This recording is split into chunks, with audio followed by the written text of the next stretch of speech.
Hey, what's going on, y'all? So I just want to take a second and talk to you about a concept called the Gini Coefficient. Um, so the Gini Coefficient is a concept uh, that was developed by sociologists to determine um, wealth gaps in particular contexts.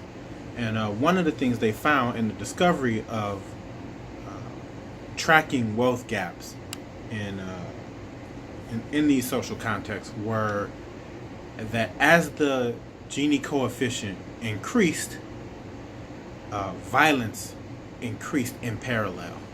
So when the wealth gap between the rich and the poor, so what they discovered is that if everybody's wealthy, you have less low violence. If everybody's poor, you have low violence.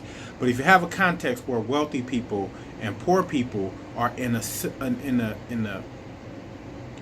similar context, then you have an increase in violence. But the violence is not directed from the poor unto the wealthy. The violence is focused and concentrated in those poor areas. And so one of the conclusions that was reached was the reason that the violence happens is because the poor people in that context realize that they can't compete in the dominance hierarchy as it stands amongst the wealthy people. So they create a sub dominance hierarchy where the most violent person is the most successful. So whoever is willing to be the most violent is now at the top of that particular dominance hierarchy for poor people. And so that's why when you have wealthy people next to poor people, you have poor people competing against each other to be at the top of this very vicious dominance hierarchy that is almost without, I'm not going to say it's without rules and regulations, but it does come at a very high cost of the lives of the people who are invested in it. And so one of the things that you find is that this sub-dominance hierarchy, if you will, or what we'll just call it a subculture. This subculture has values, right? They're not moral values, but they're values nevertheless. And they have these values that facilitate the dominance in that culture. And so people do things that don't seem intelligent for people who don't live in that context, but have actual quantifiable value to the particular behavior. So in the past, I've asked questions like, why do women wear those fake eyelashes? I mean, they obviously fake, right? And so a lot of times people ask, like, why do women wear weaves? And they're not even good weaves, they're bad weaves, right?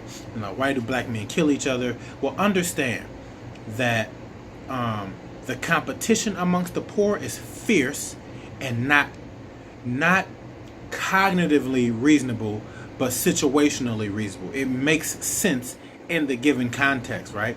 And so you have to have Jordans in this context because Jordans put you they symbolize you being at the top of the hierarchy in this particular context, right? And so trying to compare in this in the subculture to the mainstream culture is it's incompatible, right? Because the rules and the regulations are different based on the ability for people to compete in this particular dominance hierarchy. And so it explains a lot of the behavior that sometimes black strivers are often frustrated with because they want us to not spend money on weave and fake eyelashes and Jordans, right? But then how do you attain any value having already got the message that you are going to be stuck in this subculture? You're going to be stuck there, right? I think they said something like 4% of black people in poverty make it out, right? And so it's clear that for the vast majority of us not going to make it out. So the question is, how do I make the most of this situation or circumstance? Maybe getting Jordans, maybe getting bad weaves and those fake eyelashes or tattoos or whatever you need to get to increase your value in this particular cultural context that you are essentially trapped in. And we'll do another video to talk about at some later time why we're trapped in those particular circumstances. Thank you.